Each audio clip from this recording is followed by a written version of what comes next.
A man's story. Centuries ago, the thoughts he put into writing seemed to speak directly to the people of today. He had grasped why empires collapse and disappear into the pages of history, how wealth and power are lost and squandered, and how a society can prepare its own end even while living in strength and splendor. Long before modern economics had taken shape as a discipline, he meticulously inscribed the answers to these crucial questions onto parchment. What he conveyed led everyone who read him on a journey of truth that inspired deep admiration. Interpreting the system of his era with sharp insight and arriving at striking conclusions without the need for today's charts, models, or textbooks made him exceptional. His observations were filled with harsh truths that many structures would struggle to accept. Wealth is not permanent, power cannot accumulate forever, and unchecked prosperity brings about its own destruction. This was not an abstract theory or a product of imagination. On the contrary, it was a pattern reflecting the historical reality the world had experienced time and again. That pattern was shaped by the profound perspective of a sage who had known, down to his very core, the magnificent rises of empires, their golden ages, and then their slow internal decay and collapse. The 14th century became a turning point marked by the gradual dissolution of the feudal order, shadowed by plague outbreaks across Europe and filled with unending wars.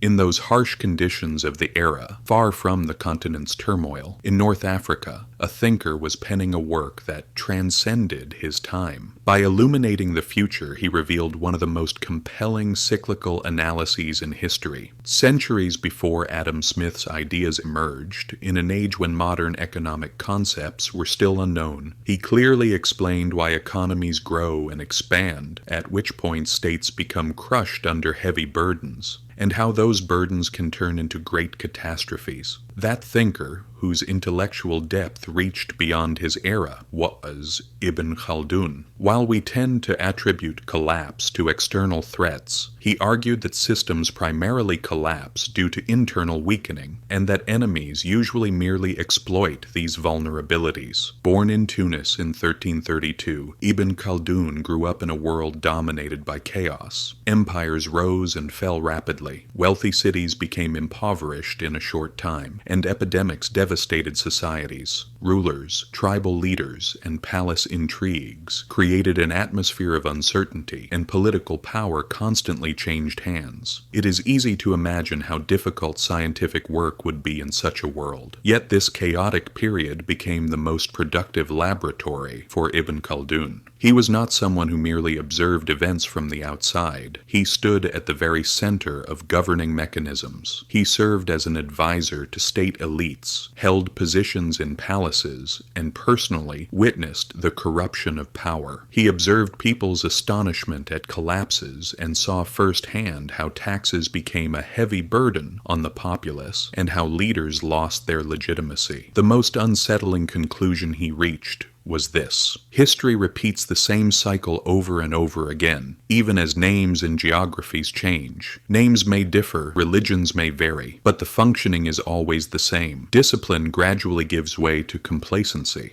Complacency gives birth to extravagance. Extravagance, in turn, leads inevitably to collapse. This cycle ceased to be an exception and became almost a constantly recurring law.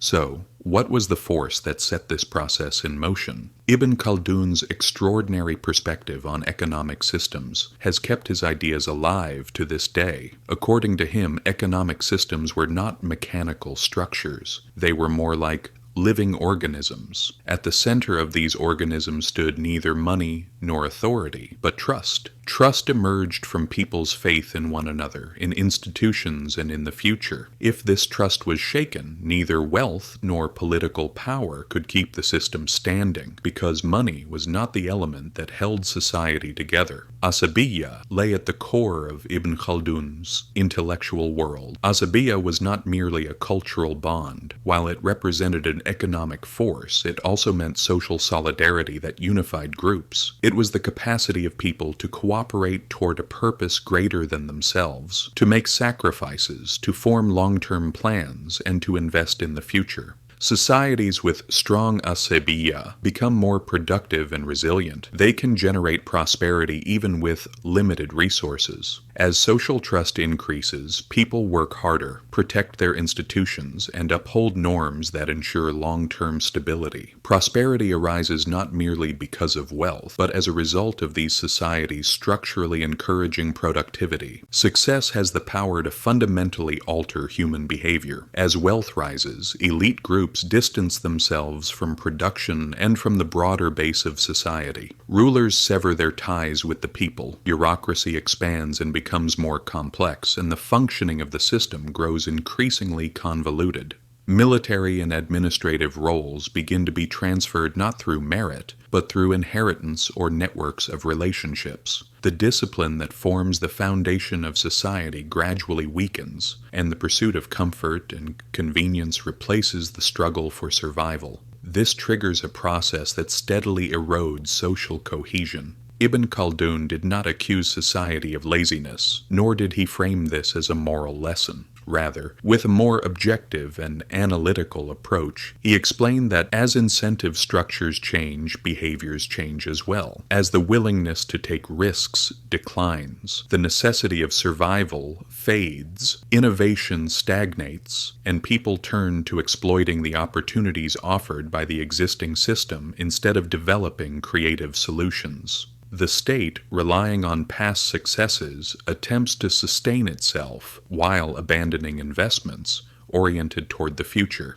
This dynamic manifests most strikingly in tax policies. According to Ibn Khaldun's observations, during the founding periods of states, low taxes encourage people to work willingly, engage in trade, and invest, because the returns on their efforts outweigh the burden imposed on them. Thus, the economy comes alive, state revenues increase, and a cycle emerges in which both the people and the government benefit. However, as the state matures, the picture changes. As administrative functions grow, expenses multiply, palaces expand, armies grow, and expenditures steadily increase. To cover these costs, taxes are raised. Initially, revenues rise, but after a while, high taxes slow production and choke the economy. People work less, trade volume shrinks, and as a result, the tax base contracts. The state's response to this situation is predictable. To compensate for declining revenues, taxes are raised even further, yet every increase in tax rates accelerates economic decline at a higher level. Extracting more taxes from a shrinking economic structure fails to generate sufficient revenue and instead exacerbates the problem. In today's language, this would be described as the malfunctioning of incentives and the erosion of the tax base. Centuries ago, however, Ibn Khaldun had already explained the foundations of economic behavior with remarkable clarity. People must receive rewards commensurate with their efforts in order to produce. If a system consumes its circulating capital faster than it can renew it, it will gradually weaken and reach a breaking point. The collapse of states is most often not caused by external threats or power vacuums, but by the fact that they consume their own capital rapidly, rather than systematically. This perspective can easily be applied to government spending and the issue of corruption as well. Over time, those in power grow accustomed to luxury. Palace politics change, expenses rise, and profound shifts occur in societal norms. Public resources are used not to increase economic productivity, but to preserve the existing order.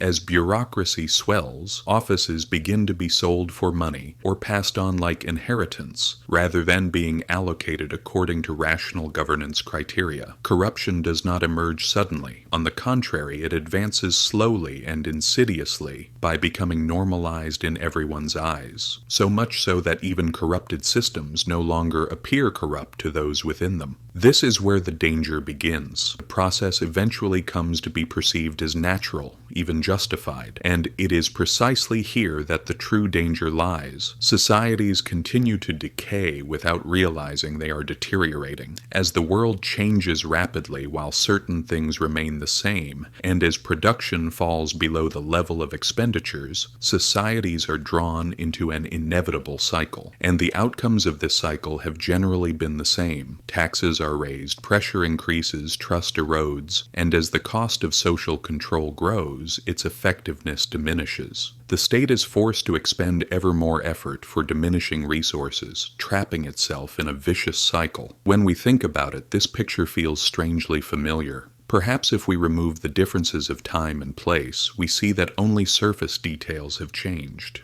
Dynasties have been replaced by corporate structures, palace servants by bureaucrats, and ancient caravan routes by global supply chains. Yet the underlying logic remains the same. There is a historical figure whose relevance has endured for centuries in explaining these dynamics, Ibn Khaldun. Perhaps one of history's deepest sociologists, Ibn Khaldun linked cyclical human behavior with market dynamics and put forward this reality. Markets first reflect human behavior, and numbers and prices react afterward. Prices follow fluctuations in trust. Productivity increases when the right incentives are in place. Collapse, however, is not sudden. It is the accumulation of small, gradual changes. Declining trust, increasing exploitation, and diminishing social cohesion are its defining signs. Another of Ibn Khaldun's great insights was that these cycles cannot be entirely prevented, yet they can be managed and transcended. Awareness may not completely halt collapse, but it can at least shatter illusions and replace uncertainty with clarity.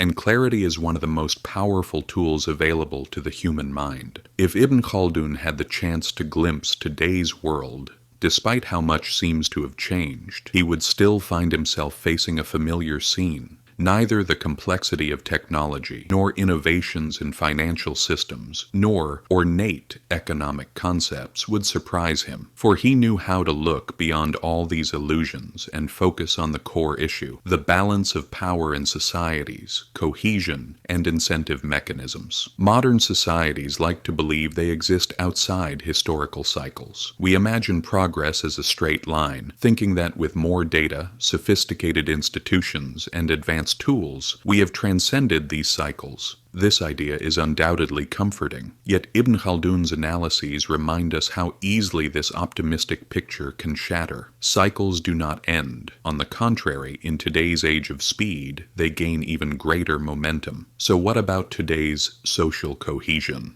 Its definition is now shaped by trust in institutions, belief in local currencies, respect for rules, and the desire to cooperate. Economic growth depends on the strength of these elements. People see long-term investments as worthwhile. But when this structure is shaken, things change. Society begins to think in shorter terms. Self-interested behavior comes to the forefront, and more calculative approaches replace contribution-based models. During expansion phases, these cycles appear in their best form. At first, everything looks great. New job opportunities emerge, innovation is triggered, and returns stem from real production or value creation. In this process, the system appears fair, and everyone feels they receive their share. But over time, things slowly begin to change, and wealth starts to concentrate in certain segments. States face similar structural pressures. As economies grow, the scope of governments expand, the number of programs increases, administrative structures become more complex, and societal expectations rise. This is not inherently negative, but rather a natural outcome. However, when economic growth slows, governments' financial commitments persist, and the need to generate new resources arises. This is where borrowing and monetary policy come into play.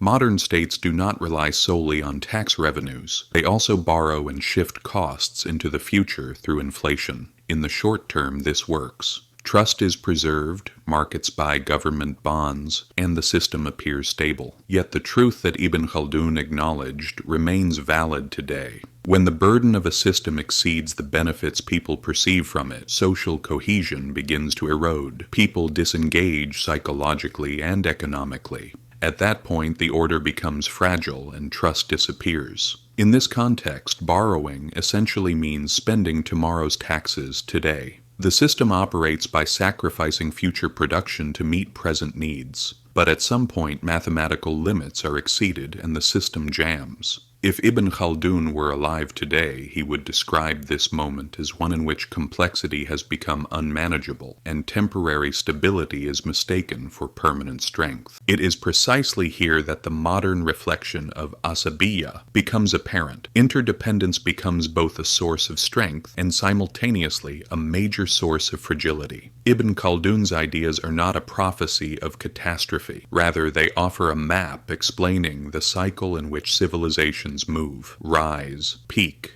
and dissolution. Although this cycle appears to be a universal model, it is not inevitable, yet attempting to change it without understanding it is exceedingly difficult. The rise of inequality, erosion of trust, deepening skepticism toward institutions, fiscal pressures, and social polarization dominating today's agenda are modern reflections of the dynamics Ibn Khaldun emphasized. These are not isolated events, but components of a larger cycle. Ultimately, the core conclusion is this: nothing that is not recognized can be changed. Ibn Khaldun showed us these truths. Now it is our turn to understand where we stand in this cycle, to leave illusions behind, and to decide what to do next. Because history plays the same film over and over again, until the viewers finally grasp the underlying logic of the scenes. If you liked my video, please don't forget to like and subscribe. Goodbye.